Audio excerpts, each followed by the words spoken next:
سلام ومرحبا بكم في حلقة جديدة. اليوم السكانير غادي يفحص لينا موضوع الساعة، موضوع حساس. شحال من مرة سمعتي المغرب غادي يصوب السلاح وضحكتي وقلتي ايوا صافي هو اللي بقى لينا، حتى انا كنت بحالك. ولكن دابا كاين فرق، ما بقاتش غير هضره وعناوين ديال الفيسبوك، ولينا كنهضروا على مشاريع كتحفر الارض ومصانع كتحط الساس. اليوم غادي نشوف واش المغرب صح دخل نادي الكبار ولا غير كيمونطي البيس. ما تنساوش تضغطوا على زر سبسكرايب وتفعلوا الجرس باش يوصلكم الجديد كل يوم حلقة جديدة. ونكملوا الموضوع ديالنا. المغرب لسنوات طويلة كان كليان VIP عند مولين السلاح، كنشريو الماتريال واجد.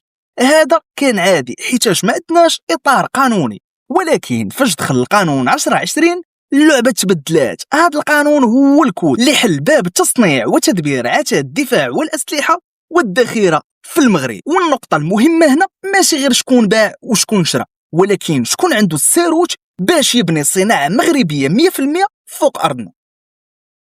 في 2025 الدولة دارت خطوة ذكية، أسست لنا شركة وطنية لتطوير المناطق الدفاعية، المادز والآلام. علاش؟ باش ما نبنيوش غير ورشات معزولة، بل نبنيو منظومة صناعية، يعني كنهيئوا أرضية لشركات عالمية ومحلية يخدموا في بلاصة واحدة، بحال داك الشيء اللي وقع في صناعة السيارات في قنيطرة وفي طنجة. هاد المرة دقة عسكرية، وأول حاجة غادي تشوفها بعينيك هي مدرعات الواق 8 الدفع.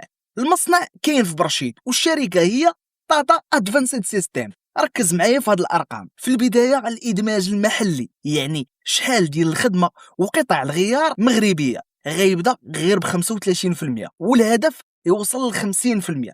كاين اللي غادي يقول لي وراه غير كيجيو كيركبونا، واخا سيدي، ولكن فاش كتجمع التركيب مع التكوين ومع الصيانه ونقل الخبره، تما فين كيبدا الربح الحقيقي. هذه هي القفزه النوعيه اللي كنهضروا عليها.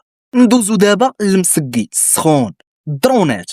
تقارير كتقول باللي كاينه منشأة بن سليمان تابعه لشركه بلو بيرد، الخدمه تما على انظمه مسيره.